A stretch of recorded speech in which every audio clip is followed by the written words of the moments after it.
Mark chapter 2. Mark chapter 2 is where we're going to be in a second here. But first, story time. So there's a story, I doubt it's even real, but it's funny. So there is the story of this old country boy farmer. Any country boys in the house? None, because we're in West Knoxville.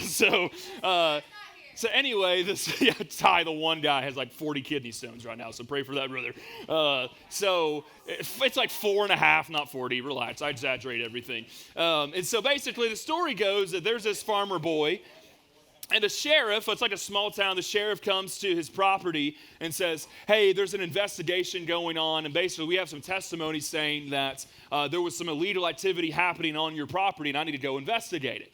And it wasn't like it was like the actual farmer's fault or anything like that, and it was nothing, there was no like bomb or anything like that, and so the farmer just politely but respectfully said, listen, I'm happy with you searching my property, but just know I have a bull right now, and he's in the heat because it's mating time, and you don't want to mess with a bull in mating time. And the homeboy, the sheriff, just like flips open his bag and says, you see that? This is a master key, and I can go wherever I want to. And so he's like, okay, fine, go. And it's like 15 minutes go by, and all he hears is this grown man screaming out in the field. And so he turns to see the sheriff booking it, and right behind him is a 1-ton bull chasing after him, and he's like yelling for help or whatever. And so the farmer boy just says, hey, wait, show him your badge. Didn't work because he doesn't have that. So this idea is that just because you say something, just because you think you even have authority, doesn't really mean that your words have weight to them, that they have authority to them. And so the point is that sometimes even your emotions, okay, in life, your emotions can get the best of you, right? Have you ever been guilty of that? Of course you are. You're a teenager. Your emotions get the best of you, and they kind of trap you into a cycle. And sometimes, man, your emotions, your thought patterns can like take you to some really unhealthy places, right? And singing a chorus of shame over your life. Or maybe some of you have a recurring memory in your mind of what someone said or did to you, and it was one moment, yet it is on repeat every day of your life, right? So there are certain voices that start to have a lot of power, a lot of influence over us. And so the real struggle comes in when you even start to wonder if those voices of accusation you're hearing, what if they're true? You ever have that moment of like, man, that was really hard to hear, but like, what if that was true? Or even, at least maybe is some of it true? And so you start battling. What if they really are right? And then it really comes to like what's right and wrong? Like, whose voice am I going to believe, right? That's what we're talking about. And so the title I have for the little talk we're doing is called Who Says? Who Says? And so you have your Bibles, Mark chapter 2 is where we're going to be starting in the first verse. At this point, it's a little bit early in Jesus' ministry. No duh, it's chapter 2. It's early in his ministry, and so like he hasn't died on the cross yet. He's not risen from the dead, nothing like that. He's just getting started. But still, there's a lot of people that are taking notice of him, and there's a lot of talk about this Jesus guy from Nazareth. But no one's really figured him out yet. Up to this point, there are a few things that are really that are bringing all the crowds to Jesus wherever he ends up. They come to him because, one, he has like a ton of wisdom and authority when it comes to teaching truth. They're blown away by the way he teaches. So they come to him to hear him. The other thing is that he starts having the ability to heal. I mean, there were people that were blind, that were deaf, and yet now all of a sudden they have been healed of their impairments. And then you also start to see these stories where he's showing this, radical, scandalous levels of love towards the outcast and the sinner that no one cared about. Right, and so these stories, almost legends, start going around about this Jesus guy. And then basically at Mark chapter 2, he arrives to his hometown again, okay? So in Mark chapter 2, Jesus continues to take this step further into who he is. And so he starts to unveil kind of the mystery of who he is. So if you're there, Mark chapter 2, starting in verse 1, it says, and when he, talking about Jesus, returned to Capernaum, after some days, it was reported that he was at home. And many were gathered there, so that there was no more room, not even at the door. And he was preaching the word to them. Who was here at Caitlin's house last week? How many of us like crammed in? So some of us, because last week got canceled because a tornado murdered West Knoxville. I don't know if you missed that or not. So we had power outage here, but some of us had like almost a little after party or whatever at Caitlin's house, and it was really a cramped space to say the least. It was like 4 square footage, and there were 90 people in it. And so you know what happens if there's a lot of people in a small space? What tends to happen? You get more body heat. And what happens if you get more body heat? You get more sweat. And if you get more sweat, what do you tend to get? A lot more odor, stank. And when you get more odor, that means that Chase's girlfriend turns into an ex-girlfriend because he smells bad. And so how'd that go for you, by the way, buddy? Are you still together?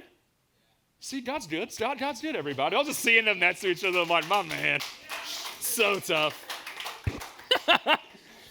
So in the story of Mark, Jesus is in his hometown. He's in a house. And man, there's people crammed in next to each other, like standing room only, and even beyond that, okay? And why are they all here? They are all fixated, eyes and ears open to see and hear what this Jesus guy has to say. Everyone is quiet listening to this. But not only was Jesus a wise teacher, there were many people who heard these stories, these myths, these legends, that apparently there was no sort of difficulties, physical impairments, or anything that could stop this Jesus guy. And so some friends came together hoping that this Jesus would be able to heal their paralyzed friend. So here we got verse 3. It says, and they came bringing to him a paralytic. That means you can't really move. They can't walk. Bringing a paralytic carried by 4 men.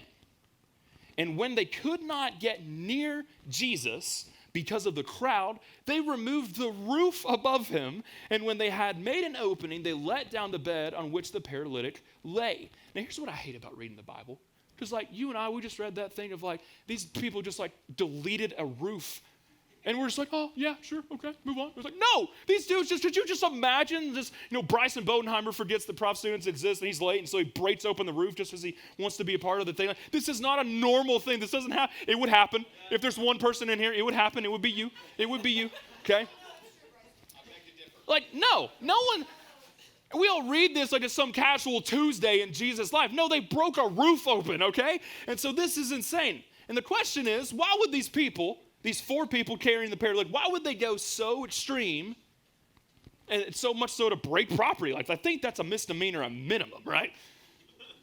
Look at verse 4. They had to get near their friend. They had to get their friend near to this Jesus guy. That's what it says in verse 4. They had to get the paralytic near to Jesus. So much so they broke the roof just to get to him. And it's simple. They had a broken friend. Guys, can I encourage you for a second? These were friends who didn't know their Bibles perfectly. These were not people that had it all together. In fact, here's the cool thing about it. Despite all those things, does it really seem that they had like any social awareness or caring what other people thought in this moment? No. Again, they broke a roof, okay? They didn't care what other people thought. I just think, man, the poorest victim of this whole story has got to be like, can you imagine being like the servant-hearted person that's like, yes, Jesus, I will gladly host your sermon at my home. And you're just like, all these people coming in, and you're just like, you're bringing out drinks for everybody and stuff. You're trying to keep everything. You just know cleanup's going to take an all-nighter to do. And then someone breaks your roof open, like, come on, this is just absurd. Right? All these friends knew is that their friend was hurting, and they knew that if someone could fix it, it's Jesus. That's all they knew, and it was enough. So here we see this paralytic finally face to face with Jesus. Verse 5, and it says, and when Jesus saw their faith, which is cool phrasing, by the way, so not even just the paralytic, but like the friends too, all their faith. When Jesus saw their faith, he said to the paralytic, son, your sins are forgiven. You and I think that's, oh, sweet, so cool of Jesus. But think about it. This is chapter 2 of Mark, okay? So actually, everyone was not like, oh, how sweet. Everyone in the room was like, huh? Because this is a teacher, okay? This is a good, smart teacher. He has all these, like, insane abilities to heal. So the dude needed physical healing. Why is this Jesus guy talking about forgiveness, right? So feel the weirdness of this moment, okay? Everyone thought in that room, as they see literally, again, a broken roof and a descending paralytic, what's that dude need? Physical healing. He needs to be able to walk again, right? They thought the biggest issue was the physical healing, but Jesus knew that dude's biggest need was a spiritual healing. Not physical, spiritual. Here's what you guys have to see. You have a bigger problem than your circumstances. Your biggest problem is your sin. It's cool that Jesus is willing to heal some people, but man, Jesus loved this dude too much to say, I'm not just going to physically heal you. You need something deeper. And I love you enough to say that your biggest problem in your life right now is not the difficulties that are with your family. It's not your school. It's not your circumstances. You have a great concern for the struggles in your life, and those have merit. I'm not denying that these things matter, but Jesus is far, infinitely more concerned about your sin keeping you from eternal life, not just some inconveniences that limit your life today. You follow me? He cares about eternal spiritual things, not just the physical and the immediate. But there's another problem to this story. Who is, this teacher guy acting like all of a sudden he is the one who has authority to say if someone's forgiven of their sin? Right? Like straight up, if any of you come to me and you're asking for help with a sin problem, I'm not just going to say oh, don't worry, I forgive you. That doesn't make any sense, right? You're never expecting me to say, don't worry, I, Josh Smith, have the authority to forgive you. No, you're not looking to me for that. So that's probably what a lot of people were sensing in this room. Again, this is Jesus' early ministry. He did a lot of great things, but people aren't really clear on who he is yet, okay? So many of them think, yeah, he's a great person, phenomenal teacher. He's got something supernatural about him, but I don't think most people thought he was God yet. And so some of the religious group, you'll see here, there's the Pharisees and some of the elite Pharisees were the scribes. They start murmuring in verse 6. You'll see this. Now, some of the scribes were sitting there, which, by the way, pause. It said that there was not even just standing room only. It said they couldn't even get into the front door. And yet these homeboys are crisscross applesaucing on the floor like ain't nobody matters. They were getting the best seats in the house, for real. And that yet other people couldn't come in. So they had the nice seat in the house. They're sitting there, and they're questioning in their hearts, and they're thinking this. Why does this man speak like that? He's blaspheming. Who can forgive sins but God alone? And so the religious people, they come in, and they're intrigued. They don't know this Jesus guy. They're trying to figure him out. So they come in. They're intrigued by him as a teacher, but they surely don't see him as a savior, even though they're the religious leaders of the day. Here's another note. Notice they aren't saying literally audibly out loud anything, but they're totally judging Jesus in their hearts and in their minds. But check out Jesus, man, in verse 8. And immediately Jesus, perceiving in his spirit that they thus questioned within themselves, said to them, why do you question these things in your heart? Okay, here's why I love the Bible, okay? Because these scribes, it's not that they just had intrusive thoughts that accidentally came out loud, right? This is straight up Jesus mind reading, okay? Could you imagine? It's one thing to accidentally say something out loud, but if you literally read my mind in a random moment, I'm pooping myself there. That's terrifying. Could you imagine? No, you don't need to know. That's so wild, and it's awkward too. So Jesus' beef is that these religious leaders, who again standing, not standing, but seated, they're having the best seat in the house.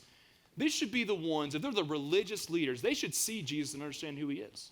And they should be rejoicing that Jesus would extend this forgiveness. But instead, they're the ones grumbling.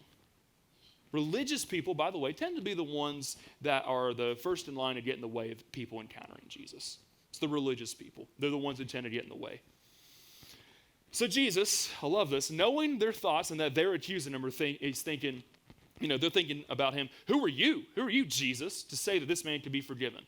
And they have a good point. They say only God can do that. So they're kind of halfway right because there's a problem there. Like I was saying earlier with the show me your badge story.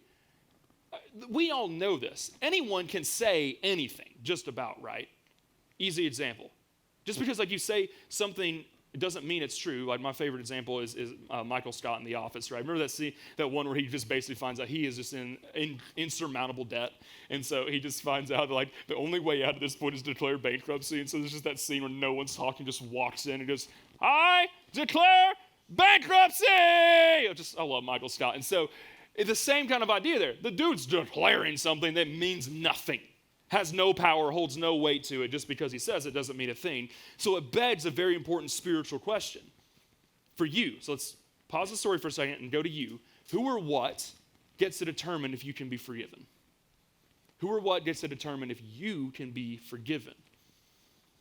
You see, people do a lot of different things to try to get rid of or deal with this whole guilt problem that they have. Some try to cover it up. When you feel guilty, some people try to cover it up with good works. Oh, I did this really bad thing. Well, I'm just going to be really nice to people this week. Or I'm going to try to atone for my wrongs, Some people, you've known what it felt like to have sin in your life. And so you've come to the point of sin and despair and shame to where you say, listen, if I'm guilty, if I'm sinful, I might as well live it up while I can because there's no hope for me. And so you just dive headlong into sin because you feel that there's no hope out of it. Some of you try religions, hoping if I can do what a certain person says I need to do with a certain religion, if I can do A, B, and C, then surely that's enough and that'll make me right because some religious authority said I was good enough. You see, you and I do a lot of things on this quest to find forgiveness, because we all, every single one of you in this room, battle with a guilt problem. What do you do with your guilt? It's one thing to say you are forgiven, but how could anyone prove that you are forgiven? Many people can say it. Many people can say a pathway to get forgiven. Who gets to say for sure, for certain, who's actually forgiven? So Jesus brilliantly asks a question. In verse 9 he says, which is easier? To say to the paralytic, your sins are forgiven? Or to say, rise up, take up your bed, and walk? Then he says this, but that you may know that the Son of Man has authority to forgive sins on earth. He said to the paralytic, I say to you, pick up your bed, rise, and go home. And he rose immediately, picked up his bed, and went out before them all, so that they were all amazed and glorified God, saying, we've never seen anything like this. So everyone loses their mind over what they just witnessed, a paralytic beginning to walk. But did you catch the miracle within the miracle? Because a lot of people in the crowd, they didn't get what just happened. They totally missed it, as you and I can too. Because we grew up, if you heard that story as a little kid, then you saw, oh, cool, Jesus healed a paralytic, da-da-da-da. Did you catch the miracle within the miracle? Question, did the paralytic get physically healed? Yes. Did the paralytic just get physically healed? No. Jesus spoke and healed the man, not just to heal him, but to show his authority. Not merely to heal the man of his physical problems, but the authority to forgive his spiritual need, to forgive his sin. Jesus' voice has the final say about whether you can be forgiven or not. Like, who gets the final say in your life? Who gets the final say? And I want to be honest, most of us, your answer is yourself. You, at the end of the day, you determine that you are apparently totally unbiased and can judge if you're good enough or not, if that your good outweighs your bad, if that you're religious enough, if you can be forgiven or not. And some of us, we condemn ourselves and say, absolutely not, there's no way. Some of us say we're good enough. Some of us say that we never even need to save in the beginning because we're that impressive. Or sometimes it's your parents, sometimes it's your friend group. Heck, it could even be your small group leader. Like, as long as I impress them, then I've got to be good, right? So the whole point of this story is that Jesus is the only authority over your forgiveness. The only one. Guys, I know that's like Christianity 101 in a lot of ways, but look at your heart of hearts and look how you live your life. And I want to ask you, what kind of things are you actually pursuing in your life? How do you think you actually get forgiveness in this life? Because we may say we think it's Jesus, but here's the thing. Jesus is the only single authority who gets to determine your forgiveness. And how could the paralytic know for sure? Very easy in this story. Jesus' very words gave him the ability to walk. That's why he said, which is easier to say? Because Jesus could say you're forgiven, just like I could say you're forgiven, or I could say that you are a Tyrannosaurus Rex. It doesn't mean anything. But if I say you're a Tyrannosaurus Rex and I turn Brian Hitch into an actual T-Rex, okay, then all of a sudden, like, pause, and we're going to, like, what's going on here? Jesus' words were not worthless. They were words with authority. Jesus has the authority to heal and to forgive for two reasons, ultimately, I'm going to look at right here. In this story, Jesus, obviously, he's proven that he's God. What was the question that the scribes and the Pharisees asked? Who can forgive sins but who? God alone. So Jesus right here is showing, I am God. And if he's God, who in the world gets any power to say anything over him if he's God? And the paralytic, here's a cool thing to be encouraged by. He didn't understand everything. He didn't fully understand this Jesus guy, but he believed he could do it. He believed he could do it, and that was enough. And I know that then, this is a 2,000-year-old story, so immediately we say, that's good for that guy, that's good for the paralytic, but that's certainly not my experience, right? Anybody here lame and all of a sudden you just walk again? You know, as soon as I can smell and taste again, I might be able to talk about a miracle, but that day has not yet come. Well, there is proof, here's the wild part, proof that you and I get to see that's actually even greater proof than what this paralytic guy got to see. And that's this, that Jesus, God in the flesh, he paid for your forgiveness, paid for it with his blood on the cross. And here's the reason why. Forgiveness for sin or for crimes It doesn't just happen, right? There's no judge that can just let a murderer off the hook. It's not fair to let sin go unpunished. So there's a level to this of like, why is Jesus allowed to do this? Your punishment was put on Jesus on the cross. That's why you're able to be forgiven. It's not that your punishment was forgotten, it was paid for, just not by you. Forgiveness was costly, but it was the cost of Jesus' own life. And here's the cool part. Here's the good news of the gospel is that not only did Jesus pay what you could never pay on that cross to be forgiven, it doesn't even end there with his death. You and I have a bigger proof, bigger evidence of Jesus' authority to forgive than even the paralytic. Because here's the difference. In Mark 2, we get to see this. The paralytic gets up and walks home. Jesus gets up from the grave and ascends home. And by the way, he says he prepares a place for you and me. Where this dude merely walks up physically and moves on, Jesus is super dead. I mean, it's evident. The theories that go around like Jesus just passed out for 3 days and woke up? No, he was brutally tortured. He was brutally tortured. And yet, he rose again on the third day, ascending to heaven, ascending to his home, saying, I'm coming back for my bride, the church. We have a higher proof than even the people who got to see this in the house. If the highest authority paid the greatest cost for you, what can keep you from him? Like, seriously. What's it going to take in the end for that to be a truth for you? It's a very simple thing. It's called faith, or to believe. Faith that Jesus alone can fix your sin problem. Not that he's a part of the solution. He was the solution. He is the solution, and he already finished the work for you. That's what faith is, to believe that Jesus alone fixes this. Faith isn't in anyone else, not even yourself. It's purely in what Jesus has already done. Faith that Jesus' resurrection means more than your sin was great, was Jesus' sacrifice, and that was even greater. Like, imagine the audacity that you and I had. Think about it. I know we battle with shame in this room. I know we battle with these fearful thoughts of can God forgive me? Does God even love me? But do we have the audacity to look at Jesus alive, to look at the empty tomb and say, no, my emotions have more authority than that empty tomb? Look at the audacity. How silly are we to look at our shame and say that has more authority, that has more weight, has a stronger voice than what Jesus has already done? Honestly, guys, I don't care what you feel. I'm asking you, look at the empty grave. Tell me if there's any power that lacks in what Jesus has done. Is there any power over you, any voice? And so if it's true that Jesus has full authority to forgive you, Jesus has total authority to forgive you, and if that's true, we must do everything we can to bring people to the presence of Jesus. If you believe that for yourself, and that's your full confidence, your full weight is on what Jesus has done for you, then you and I, if we actually fully lean into that, catch in on that, then we got to do everything we can to bring people to the presence of Jesus. This is not, you don't say, well, Jesus has finished the work and he has full authority, so now I can be lazy. No, it's because he has full authority. I'm giving everything to bringing people to him. That's what we're about here. So the question is, do you believe?